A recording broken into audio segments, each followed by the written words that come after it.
Tapi dengan kejadian Isra Mi'raj ini, seolah-olah Allah ngasih isyarat, ngasih clues, bahwa kaum Yahudi akan tersingkirkan dari kepemimpinan umat manusia. Assalamualaikum warahmatullahi wabarakatuh. Alhamdulillah, nahmaduhu, wa nasta'in bihi wa nastaghfiruh. Wa na'udzu billahi ta'ala min syururi anfusina wa min sayyiati a'malina. Man yahdihillah fala mudilla lahu wa man yudlilhu fala hadiya lahu. Asyhadu an la ilaha illallah wa asyhadu anna Muhammadan abduhu wa rasuluh. Amma ba'd.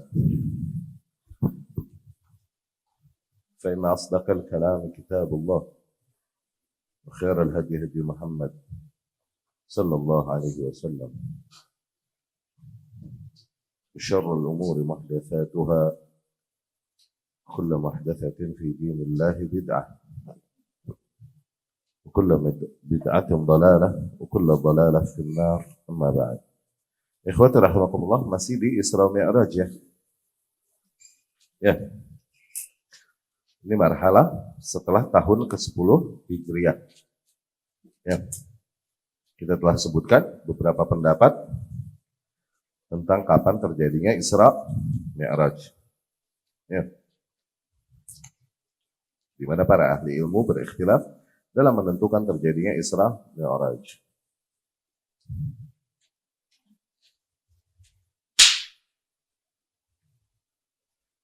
Kita telah ceritakan juga bahwasanya Nabi Shallallahu Alaihi Wasallam ketika dibawa naik ke langit bertemu dengan para Nabi dan Rasul terdahulu alaihi wassalatu wassalam. Ya.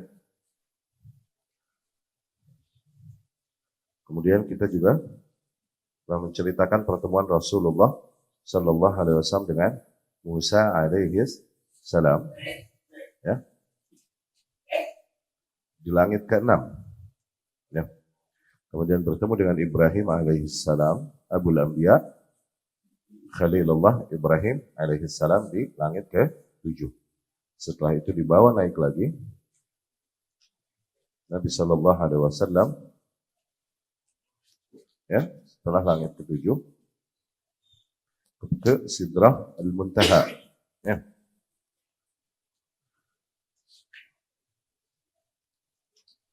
Sidratul Muntaha adalah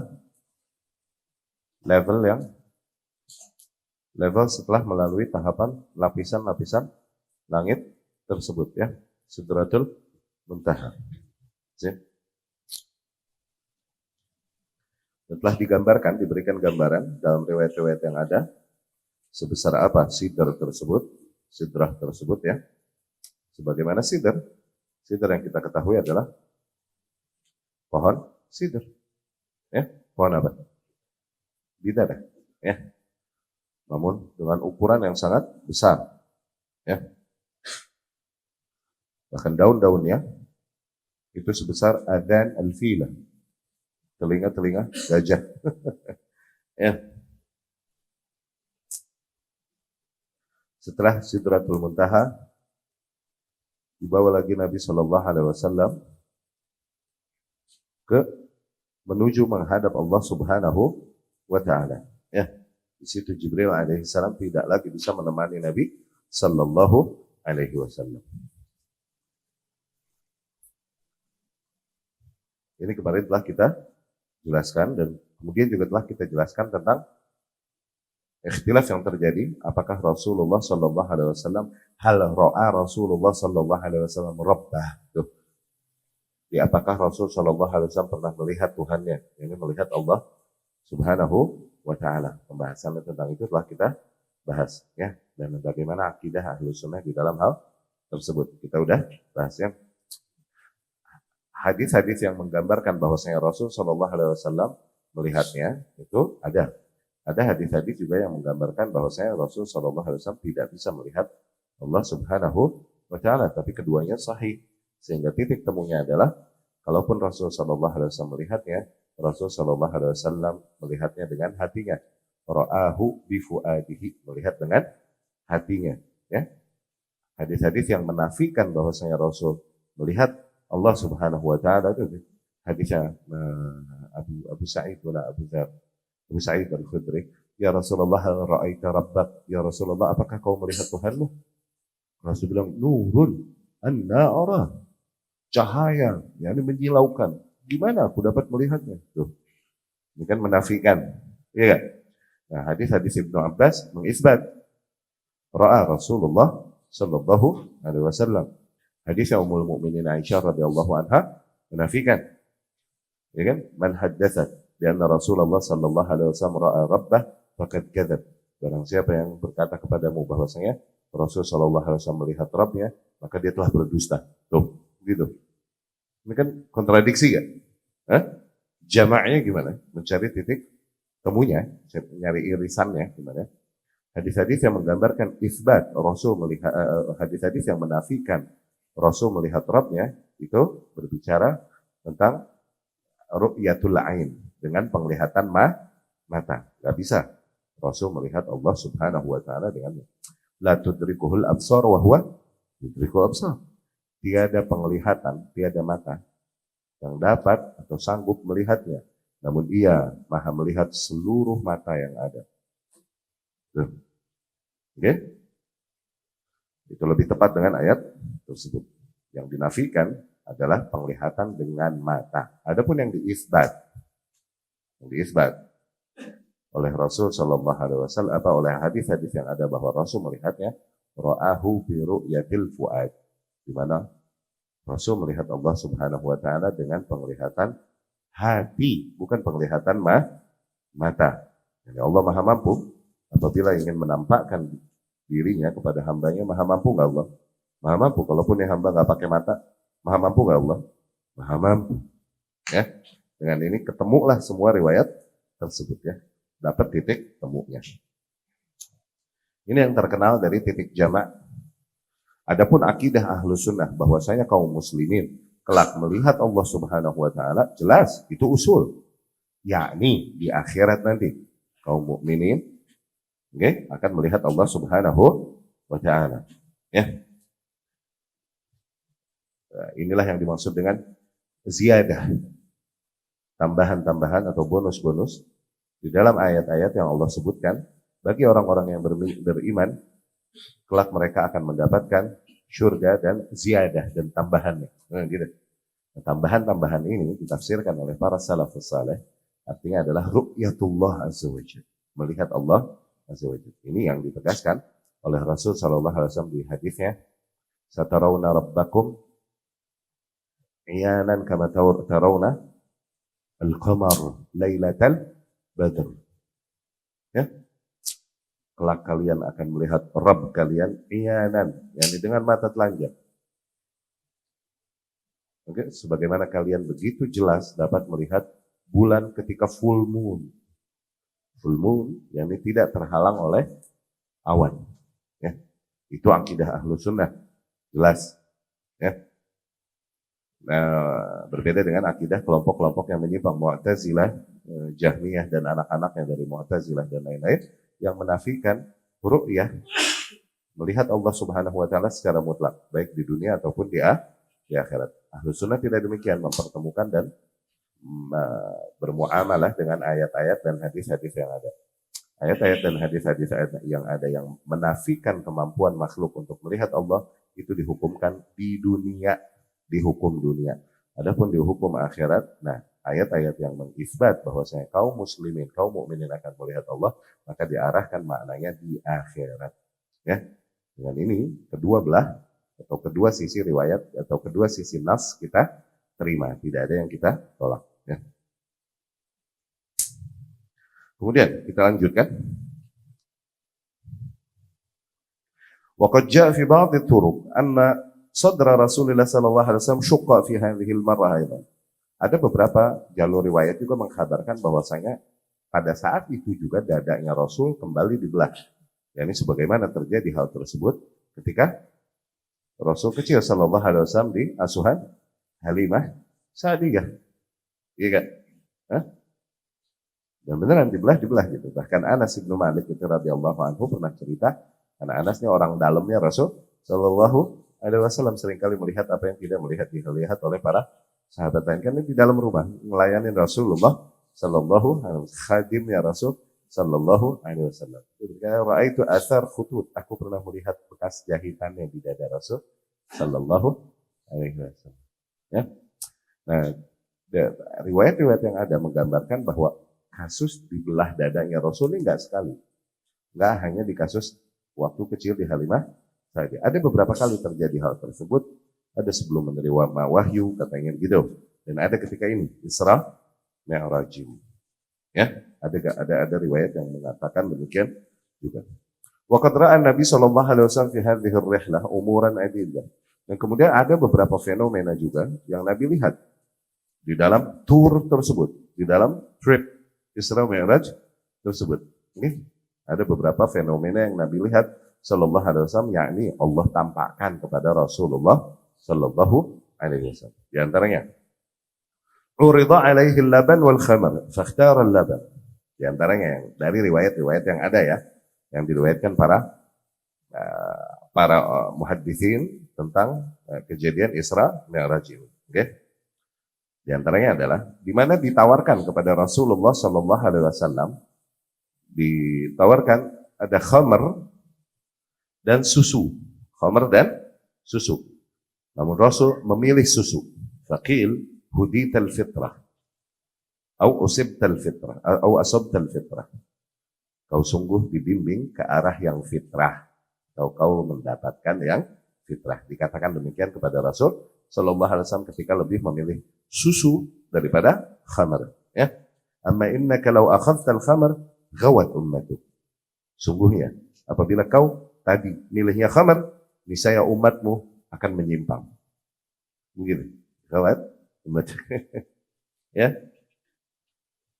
Kemudian juga ra'a arba'ah anhar yakhruju min asli sidratul muntaha.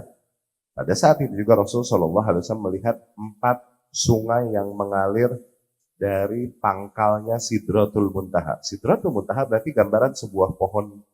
Gambaran sebuah pohon. Ya, pohon yang begitu agung dan indah sebagaimana yang ya wallahu alam kayak gimana kita hanya mendapatkan apa yang diriwayatkan.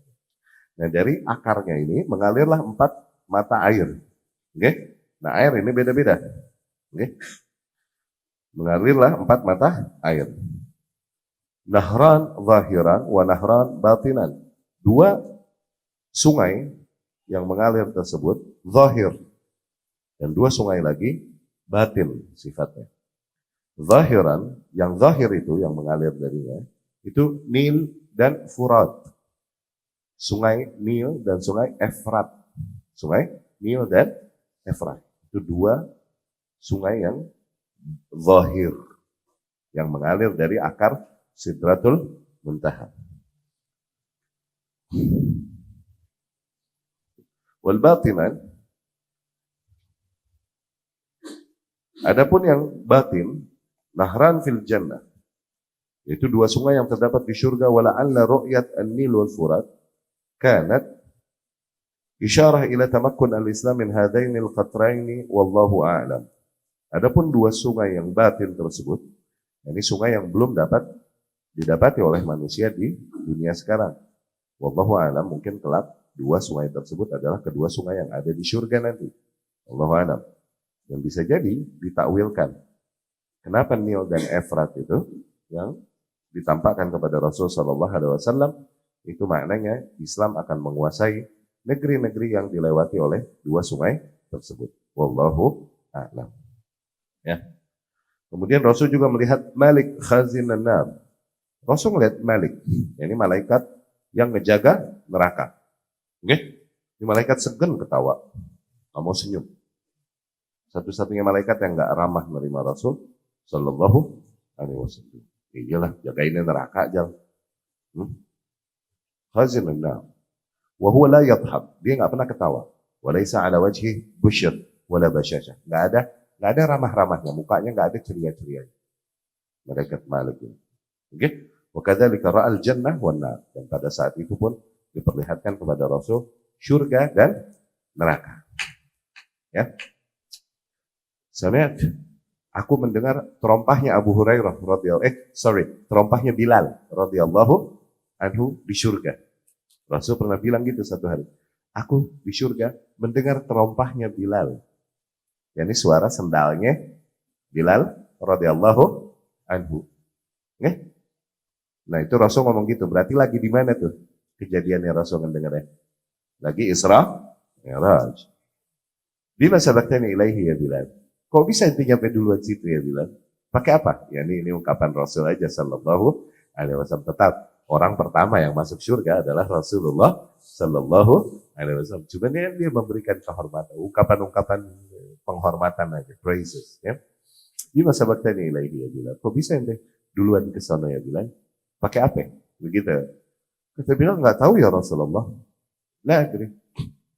Illa anani, kecuali aku setiap habis hadas pasti aku berwudu.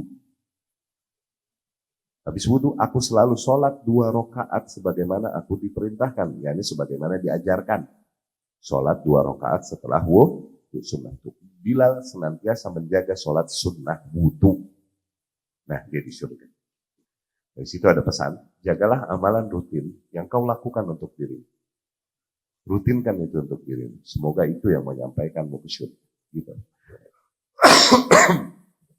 Kemudian Rasul pun sallallahu alaihi wasallam melihat jariyah, ini bidadari. Bidadari di depan sebuah istana. Yes? Di depan sebuah istana. Rasul nanya sama bidadari tersebut. Liman al-bait? Ya siapa yang rumah? Ini istana. Rasul lagi cerita nih sama para sahabat. Kemudian bidadari itu menjawab, al-bait li Umar. Ini istananya Umar radhiyallahu. Rasul bertanya, "Wa man anti?" Terus kau siapa? Aku miliknya di surga nanti. Kata ini, bida. Kemudian Rasul berkata, "Tadzakkartu ghiratak ya Umar." Kemudian aku ingat betapa cemburunya engkau ya Umar. Dari situ aku berpaling, enggak mau ngeliat. Kata Rasulullah. Umar digituin menangis dia dan dia berkata, "Ya Rasulullah, ambil deh kalau mau buatku ya," gitu. Kalau buat Rasul sahabat apa aja, anything. Ya Rasulullah, ambil deh untukmu ya Rasulullah. Iyalah ya Rasulullah, ambil untukmu ya Rasulullah. Gitu. Ya, itu diantara riwayat-riwayat yang ada. Kemudian di sini lagi dibilangin, Rasul melihat akalat amwalil yatama zulman. Tuh, orang-orang yang makan harta anak yatim secara zalim. Lahum masyafir kama syafir al-ibil. Yuqdhafuna fi afwahihim qat'an min nar kal afhar fatakhruj min adbarihim. Tuh. Orang-orang yang makan harta anak yatim dicocok hidungnya sebagaimana onta, okay? Dibikin mangap. Kemudian dilemparkan ke mulutnya itu batu-batu dari neraka yang masuk dari mulutnya kemudian nembus di duburnya. Tuh. Itu siapa itu Jibril? Kan tour guide-nya Jibril alaihissalam. Siapa itu Jibril? Itu kang makan harta anak yatim. Ya, gitu. Ya. Awas, wal yatim, dan yatim adalah yang meninggal bapaknya, koyatnya belum balik. Rasul bilang sallallahu alaihi wasallam, la yutma ba'dah hilang. Nggak ada hitungan yatim setelah mimpi. No, yakni setelah balik. Ya, jangan udah tua gini lu ngaku yatim, gue yatim tuh tolongin, nggak ada. Bangkotan yatim. Lu udah bikin anak bro, segala ngaku yatim. Yatim ini orang tuanya meninggal, bapaknya meninggal, dan dia belum balik. Nah itu yatim hitungannya. Oke? Walau ra'a akalat riba lahum butun kabirah la yaqdirun li ajliha an yatahawwalu an amakinihim wa yamurru bihim alu fir'aun hina yu'radun 'ala an-nar fayata'unahum. Ada orang-orang tukang makan riba. Mereka perutnya gede-gede, saking gedenya sampai mereka nggak mampu bergerak dan bergeser dari tempatnya. Dan pada saat itu ketika alu Fir'aun lewat, ditampakkan neraka, mereka melewati para pemakan riba ini dan menginjak-injak perutnya. Tuh, ya, itu para pemakan riba. Wara'az zunah, dan dia melihat para pezina, baina aidihim laham samin tayyib. Di tangan mereka terdapat daging yang segar baik, wa ila jambih, dan di sampingnya terdapat laham ghaf muntin, daging yang busuk dan bau. Ya'kulun minal ghafil muntin, tapi yang dia makan terus dari yang bau dan busuk tersebut. Ya, wa yatrukun at-tayyib as-samin. Adapun daging yang seger itu malah dia tinggalkan, dia enggak makan. Ya. Wara'an nisa allati yudkhilna 'ala rijal man laysa min auladihim ra'ahunna mu'alliqatin bi thadyihin. Rasul pun melihat wanita-wanita yang suka memasukkan lelaki-lelaki yang bukan anak mereka. Rasul melihat para wanita tersebut digantung di tetenya, ya. Digantung di susunya dikasih hook begitu, terus digantung. Sebagaimana digantungnya daging-daging di tukang itu, tukang jagal, digantung ada itu kan? Itu di susunya digantung. Ya. Wara'a 'iyaran min ahli Makkah fil iyab wal dhihab, dan kemudian Rasul pun sempat melihat ada kafilah dagang ahlu Makkah adalah on the way ke Masjidil Aqsa, ke Syam, ke Palestina dari Makkah, baik perginya ataupun pulangnya. Rasul sempat melihat tersebut. Wa qad dallahum 'ala ba'ir naddalahum. Ya. Bahkan nanti Rasul sallallahu alaihi wasallam telah menunjukkan kepada mereka seekor unta mereka yang keluar dari rombongan, yang kabur. Ada unta yang kabur dari rombongan mereka. Wa syariba ma'ahum min ina' mughattan wa hum na'imun, dan minum dari air yang ada pada mereka dari sebuah tempat yang tertutup ketika mereka sedang tidur. Thumma tarakal ina' mughatta wa qad sar dhalika dalilan 'ala sidqi da'wahu fi sabah lailatul Isra. Dan itu nanti menjadi bukti benarnya Rasul Shallallahu Alaihi Wasallam melakukan Isra Mi'raj besokannya. Oke, yang di besokannya ketika kaum Bani Israel mengatakan apa buktinya ente Isra Mi'raj ini itu, dan aku melihat kafilah yang pergi ke Syam. Oke, kalau benar yang aku lihat nanti jam segini dia udah nyampe Mekah. Begitu. Bahkan ada hewannya yang kabur waktu itu, aku lihat kaburnya kemana ini itu. Begitu kata Rasulullah. Besokannya tuh ketika ngobrol sama para penduduk Makkah menjelaskan hal tersebut. Ibnu Qayyim rahimahullah berkata, "Falamma asbaha Rasulullah sallallahu alaihi wasallam fi qaumih akhbarahum bima arahu Allah azza wa jalla min ayatihi al-kubra." Ibnu Qayyim rahimahullah berkata, besokan harinya Rasul sallallahu alaihi wasallam mengkhabarkan kaumnya dengan apa yang telah Allah tampakkan kepadanya dari tanda-tanda kebesarannya. Fashtadda takdzibuhum lahu. Akhirnya kedustaan atau pengingkaran para kaum musyrikin nambah keras kepada Rasul sallallahu alaihi wasallam, wa adahum wastidrarahum alaihi. Serangan dan kemudian upaya-upaya untuk menyakiti Rasul justru nambah kencang setelah Rasul mengkhabarkan pengalamannya Isra Mi'raj tersebut. Wasa'alu ayyasifa lahum Baitul Maqdis, dan para kaum musyrikin itu bertanya, coba sifati kita, yakni berikan kita gambaran Baitul Maqdis kayak gimana coba? Baitul Maqdis di Palestina. Okay? Fajallahu Allahu lahu hatta ayanahu. Akhirnya Allah pun subhanahu wa ta'ala menampakkan Baitul Maqdis kepada Rasulullah sallallahu alaihi wasallam sehingga Rasul dapat melihatnya dengan matanya dan kemudian menggambarkannya. Wa tafiqa yukhbiruhum an ayatih. Rasul sallallahu alaihi wasallam terus mengkhabarkan mereka tentang ciri-ciri Baitul Maqdis yang ada di Palestina. Wala yastati'una ay yaruddu alaihi syai'an. Para kaum musyrikin enggak bisa sedikit pun membantah Rasulullah sallallahu alaihi wasallam.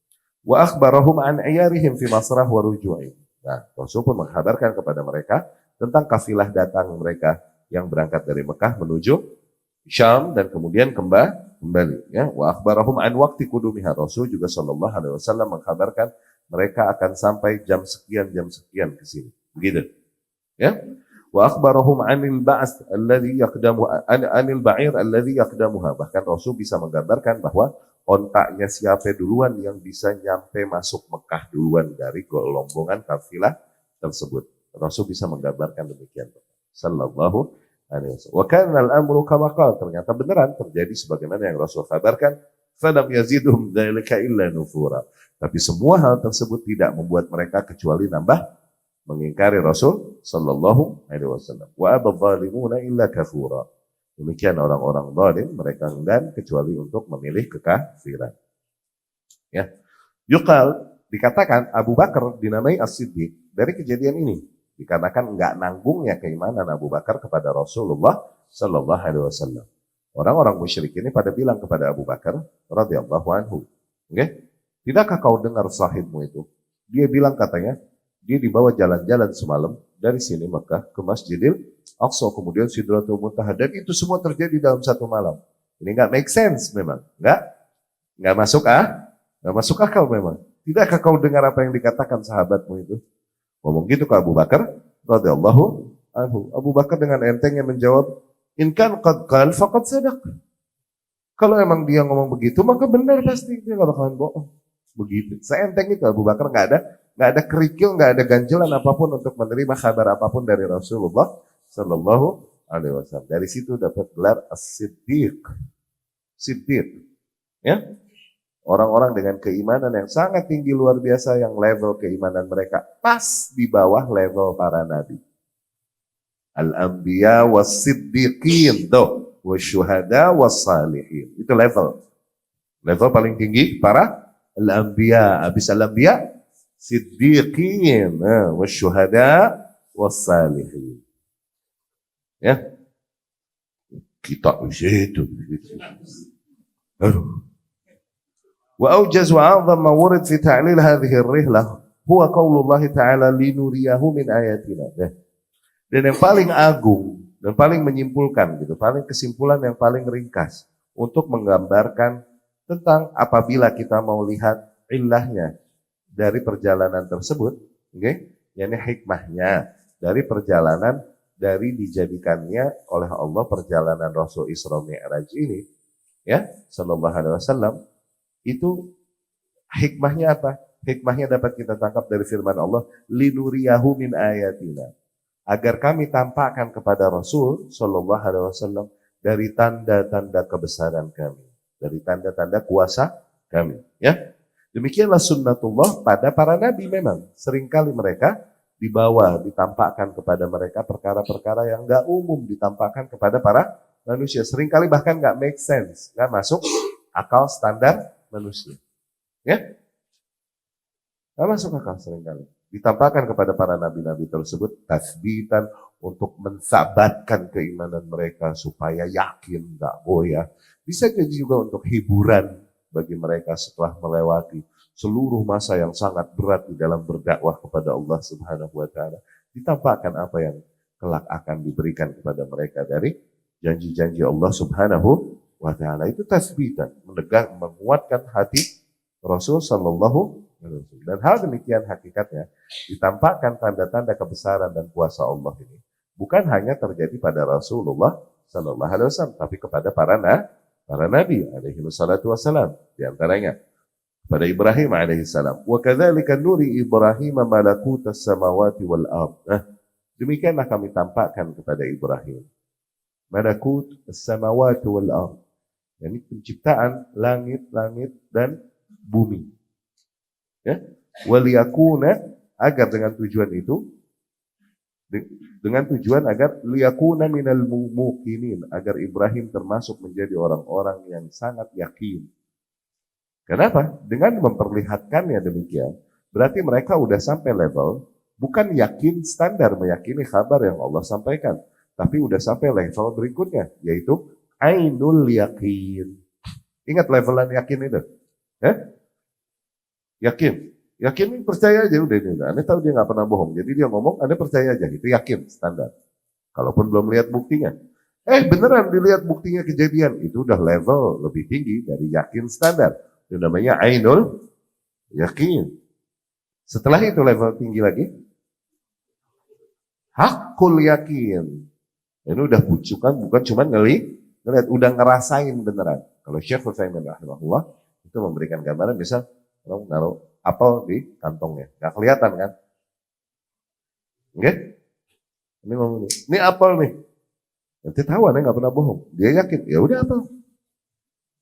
Itu yakin. Anda keluarin apel, tuh kan apel, dia lihat apel. Oh iya, betul. Ainul yakin. Zen, coba jajal. Digarot sama dia, keraup, oh iya apa? Itu hakul yakin. Itu level yakin. Nah, para nabi ini ditampakkan pada mereka tanda-tanda keagungan, kekuasaan Allah Subhanahu wa taala.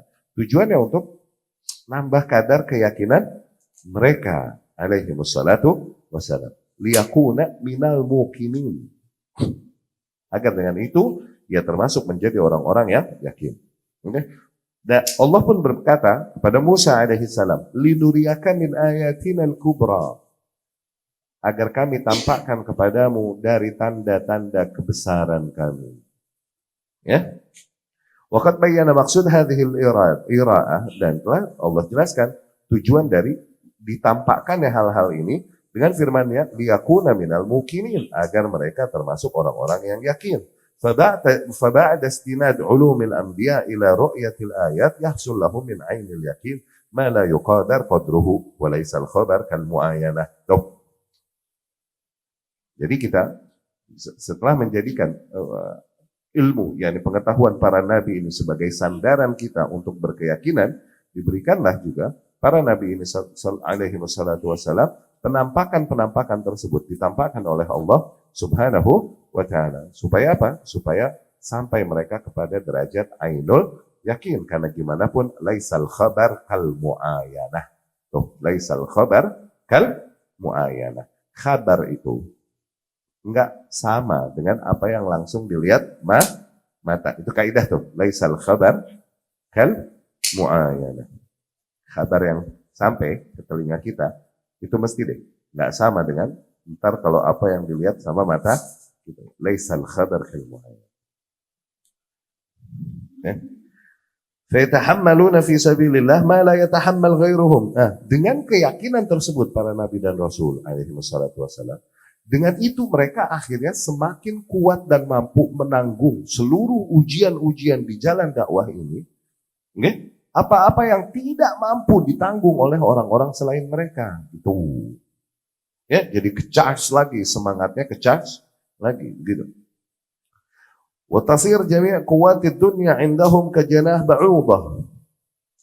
Ya'ba'un biha idza ma tadawwala 'alaihim bil mihan wal 'adzab. La ya'ba'un biha idza ma tadawwala 'alaihim bil mihan wal 'adzab. Dengan keyakinan yang sangat kuat itu, akhirnya jadilah seluruh kekuatan-kekuatan dunia ini di hadapan para nabi dan rasul alaihi wassalatu wassalam enggak ada artinya kecuali seperti sayap laler doang. Kalaupun mereka mengerahkan seluruh kekuatannya untuk mengazab dan menyiksanya, it's nothing. Gitu, di hadapan keyakinan yang telah Allah bangunkan pada mereka ini. Ya, dengan ru'yatul ain. Ya. Wal hikam wal asrar allati takmun wara' juz'iyat hadhihi ar-rihlah innama mahal bahfiha kutub asrar asy-syariah. Nah, adapun hikmah-hikmah dan rahasia-rahasia yang terkandung ya secara terperinci yang terkandung dari trip tersebut, yakni trip Isra Mi'raj tersebut, tour tersebut, oke? Itu banyak dibahas di buku-buku asrar asy-syariah, ya. Rahasia-rahasia syariat. Walakin huna haqa'iq basitah tatafajjar min yanabi' hadhihi ar-rihlah al-mubarakah. Tapi coba nih, aku coba bawakan beberapa hakikat-hakikat sederhana yang mudah difahami yang dapat tampak jelas hakikat atau hikmah tersebut dapat ditangkap dengan jelas dari perjalanan Nabi Shallallahu Alaihi Wasallam, ya, yang dimana itu memenuhi yakni kembang-kembang dan bunga-bunga sirah nabawiyah, ya, ala sahibiha salatu wassalamu tahiyah. Ara an usajjil ba'dan minha bil ijaz. Aku coba membawakan beberapa hakikat hikmah tersebut dengan singkat di sini. Oke, kata Syekh Safir Rahman Al-Mubarakfuri rahimahullah. Di antaranya, yara al-qari fi surat al-Isra anna Allah dzakara qissah al-Isra fi ayah wahidah faqat. Thumma akhadha fi dzikri fada'ih al-yahud wa jaraimahum. Thumma nabbahahum bi anna hadzal Qur'an yahdi lillati hiya aqwam. Farubbama yadhunnu al-qari anna al-ayataini laysa bainahuma irtibatun wal amru laysa kadzalik. Nah, nih. Bisa jadi orang yang membaca surat Al-Isra ia akan menangkap bahwasanya Allah menyebutkan kisah Isra-nya mah di dalam surat Isra itu kisah Isra-nya cuma satu ayat doang. Tapi habis itu Allah justru lebih banyak menyebutkan tentang busuk-busuknya kaum Yahudi dan crimes, yakni kejahatan-kejahatan, kezaliman-kezaliman yang banyak mereka perbuat. Dan kemudian Allah pun memperingatkan para pembaca di dalam surat Iqra bahwasanya Al-Quran ini menunjukkan ke jalan yang lebih tepat, membawakan hidayah kepada kebenaran, ke arah yang lebih tepat. Maka dari situ, pembaca surat Al-Isra bisa jadi mereka melihat nggak ada hubungannya antara dua ayat ini. Apa urusannya kisah Isra Rasul Sallallahu Alaihi Wasallam dengan kurang ajarnya Yahudi? Ada, yani kanahu ghair muttasil, bahasa bahasa pesantren tuh, bahasa pesantren nggak nyambung. Goiru muttasil, kagak nyambung, gitu seolah-olah. Itu bahasa pesantren. Ya, soalnya nggak nyambung nih dua ayat ini. Yang satu ngomongin Isra, terus ngomongin sialan-sialannya Yahudi. Ya? Okay. Kok kayak nggak nyambung? Mungkin seseorang yang baca begitu. Padahal nggak begitu. Sesungguhnya ada ikatan, ada benang merah di antara hal tersebut. فإن الله تعالى يشير بهذا الأسلوب إلى أن الإسراء إنما وقع إلى بيت المقدس. Nah, di mana Allah menunjukkan dengan gaya bahasanya ini di dalam Al-Quran. Allah menunjukkan bahwasanya Isra itu terjadi di Baitul Maqdis. Ya. Dikarenakan kaum Yahudi kelak di sana sayu'zalun an mansab qiyadatil ummah al-insaniyah. Tuh. Di mana itu menunjukkan hakikatnya dari Isra ini. Kelak kaum Yahudi akan dikudeta dari kepemimpinan umat manusia. Tuh. Maksudnya gitu.